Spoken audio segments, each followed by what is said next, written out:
Buenas noches, hermanos. Bienvenidos sean todos. En este momento vamos a estudiar la palabra del Señor y vamos a abrir nuestras Biblias en Efesios 2:10.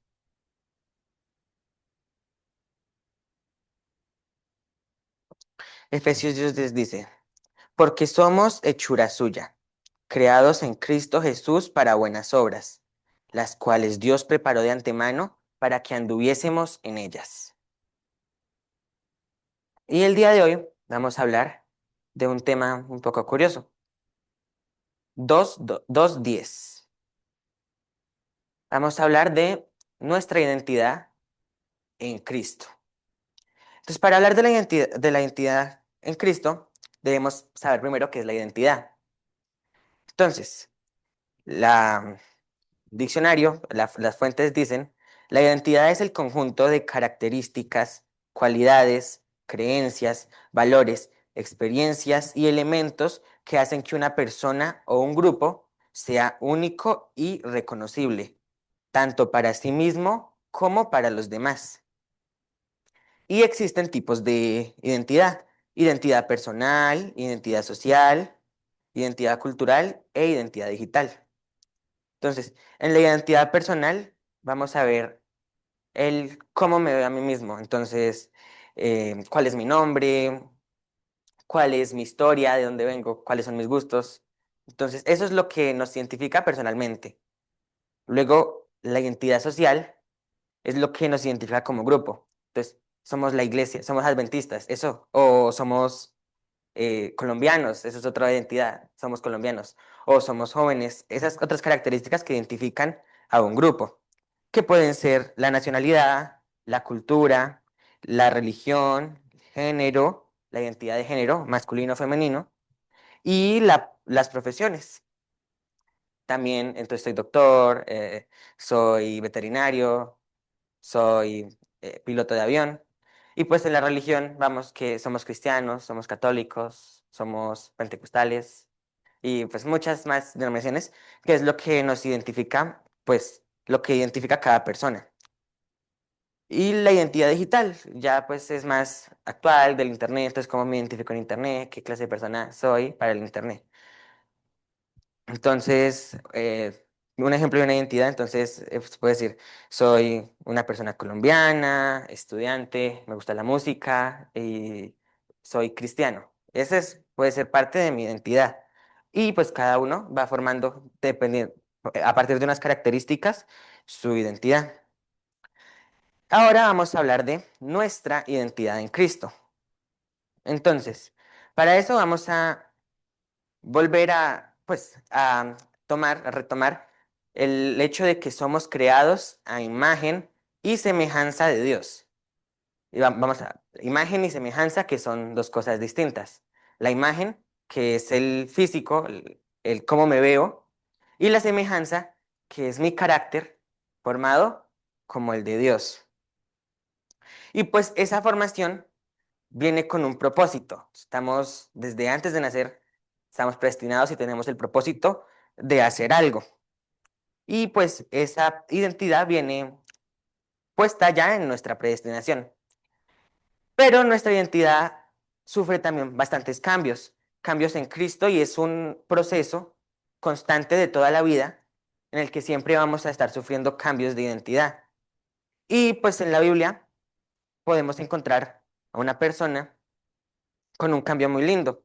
Y este cambio es de una restauración, porque podemos restaurar nuestra identidad en Cristo o perder nuestra identidad también.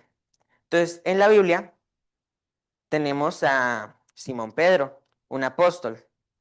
Él es un ejemplo de cómo él es un ejemplo de restaurar una identidad, porque él, antes de conocer a Jesús, ¿quién era él? No era un cristiano ejemplo a seguir. Era pescador, pero él era iracundo, él era impulsivo, él era peleonero. Entonces, cuando empezó a seguir a Jesús, o sea, tenemos la imagen, ¿no? Entonces empezó a seguir a Jesús y estaban los amigos. ¿Qué va él allá a hacer con Jesús? se la pasa peleando con nosotros aquí cada que puede. Si él está haciendo esto, si él está haciendo... Entonces, él que tiene que ir a hacer allá con Jesús, él no es alguien, él no es ese tipo de personas. Pero todo ese proceso que él llevó junto con Jesús, entonces, el tiempo que pasaron juntos, todas las pláticas que tuvieron, fueron formando la identidad de Pedro, restaurando la identidad que se le había dado desde su nacimiento. Tal punto que, que en Mateo 26, del 69 al 75, podemos ver que tanta era su identidad que la gente lo reconocía, pero no como el pescador, no como el peleonero, no como el personaje impulsivo, lo reconocían como seguidor de Cristo. ¿Por qué lo reconocían? Entonces vamos a ver en Mateo 26, 69 a 75. Eran muchas cosas y fue tanto así que era con insistencia que le decían, tú eres seguidor de Cristo. Y entonces fue cuando él negó a Jesús. Entonces, tú vienes con ellos, tú eres seguidor de Cristo. Él dice, no, yo no lo soy. Entonces, otra vez estaba en la fogata, ¿no? Y otra vez le volvieron a preguntar que sí, que tú eres seguidor de Cristo y que no. Y entonces juró, ¿no? No, juro que no soy. Bueno, otra vez. No, pero sí, mira, que te delata, cómo hablas. Cómo habla. Oh, cambió la forma de hablar del tiempo que estuvo con Jesús. Cambió su forma de hablar y eso le dio una identidad para que la gente lo reconociera como seguidor de Cristo. ¿Y qué trató de hacer? Ocultarlo. ¿Cómo? Maldiciendo. Entonces empezó a maldecir que él no era seguidor de Cristo.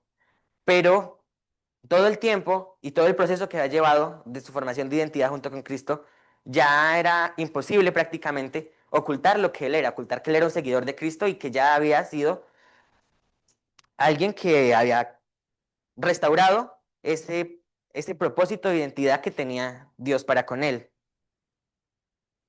Entonces, vemos que Simón Pedro sí cumplió su propósito de identidad. Él cambió, después tuvo ciertos cambios que vamos a ver en este momento, porque era iracundo, era peleonero, le quitó la oreja al hijo de un sacerdote. Pero cosas así que vemos que cambió, tanto así que ya era reconocido como seguidor de Cristo solo por su forma de hablar. Nosotros también, entonces ya hemos cambiado, nosotros también. Es curioso, ¿no? Entonces entro a un lugar y porque me miren ya me dicen, es cristiano. Él debe ir a alguna iglesia o hacer algo, él no es como los de... Entonces, son cosas que tenemos que buscar, ya cambiamos, ya tenemos una identidad cristiana, nos vemos así. Y tenemos también otro ejemplo de una pérdida de identidad. Es una historia artística de Leonardo da Vinci, la historia de la obra The Last Supper de Leonardo da Vinci. Entonces él duró muchos años buscando a quiénes iban a pintar. Él tenía en claro dos personajes que iban a ser esenciales. El personaje de Jesús y el personaje de Judas. Decía que el personaje de Jesús debía mostrar bondad, divinidad. Su cara debía ser alguien que demostrara que representara el carácter de Jesús por su cara.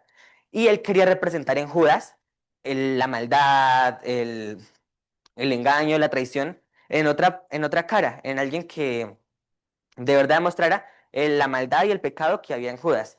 Entonces él encontró a un hombre con las características perfectas para hacer el modelo del rostro de Jesús en su obra, en su pintura. Entonces lo pintó y entonces su rostro era divino, su rostro era muy estético, muy bonito, que representaba como ternura. Y pasó muchos años después de que pintó a Jesús buscando ese Judas, necesitaba un rostro de maldad. Muchos años buscó entre cárceles, buscó en lugares deplorables y encontró al hombre. Y cuando lo estaba pintando, el hombre lloraba. Entonces le preguntó Da Vinci, ¿no? ¿Por qué lloras? Si es que hace muchos años atrás usted me pintó a mí, también para el rostro de Jesús. Entonces la reacción de Da Vinci fue, pues uno queda suena y uno queda asombrado, porque ¿qué tanto había pasado en su vida? ¿Qué tanto había él hecho para que su cara que representaba a Jesús, pues, pasara a ser la cara, o sí, pasara a ser la cara que representaba a Judas. ¿Qué tanto deterioro había pasado? ¿Qué tanto había hecho para que su cara reflejara maldad y no bondad? Entonces, es eso. Desde el año cero, desde el año que nacimos, cada uno estamos buscando cambiar nuestra identidad, ¿no? Generar esa luz, cumplir el propósito que tenemos. Y después de un tiempo, esa luz ya da fruto. Pero entonces tenemos que buscar ese punto en el que sé si ya tengo o no tengo el propósito cumplido, ¿no? Entonces, pensamos para nosotros, tenemos que pensar para nosotros mismos. Quiero seguir puliendo mi identidad, quiero seguir buscando mi identidad para parecerme más a Cristo. O tal vez nos preguntamos si soy un Pedro que está cambiando su identidad y quiere continuar, quiere seguir siendo más parecido a él, a tal punto de que dejan de reconocerme por lo que era, entonces ya me reconocen por cosas buenas, por ser seguidor de Cristo. O estoy pensando en parar, cambiar mi identidad. No, ya no está bien así. Antes estaba mejor. Yo mejor me quedo aquí, ya no avanzo más. Estoy bien aquí, no estaba tan bien antes, pero aquí ya mejor así. O pensamos en retroceder a nuestra identidad pasada. No es que allá no me decían, allá no me hacían, allá no pasaba esto. O tenemos el privilegio de decir que cumplí con el propósito de la identidad. Ya me reconocen como Cristo, dice el apóstol Pablo, ya no vivo yo, mas Cristo vive en mí. Entonces ya somos Él, ya nos reconocen como Cristo porque permitimos que Él viviera en nosotros. También sucedió con Martín Lutero, creo, me parece, no recuerdo muy bien la historia. Martín Lutero, que lo golpearon a su casa y aquí vive Martín Lutero, y él dijo, no, aquí no vive él, aquí vive Jesucristo. Entonces, somos Jesucristo en nuestro carácter, nuestra identidad es la de Jesucristo, a donde vamos nos reconocen como cristianos, o entonces no, pasamos y estamos 2 meses allá, cuando te vienes, no, nadie supo que eras cristiano. ¿Por qué? ¿Qué estás mostrando en tu identidad? ¿Cómo te estás identificando? Entonces, ese es nuestro llamado, hermanos, hoy, a que busquemos ese punto de la identidad en el que estamos, tratemos de mejorarlo para poder decir que Cristo Jesús es el que vive en nosotros y podemos identificarnos como Él y ser reconocidos como sus seguidores y como hijos de Dios. Amén.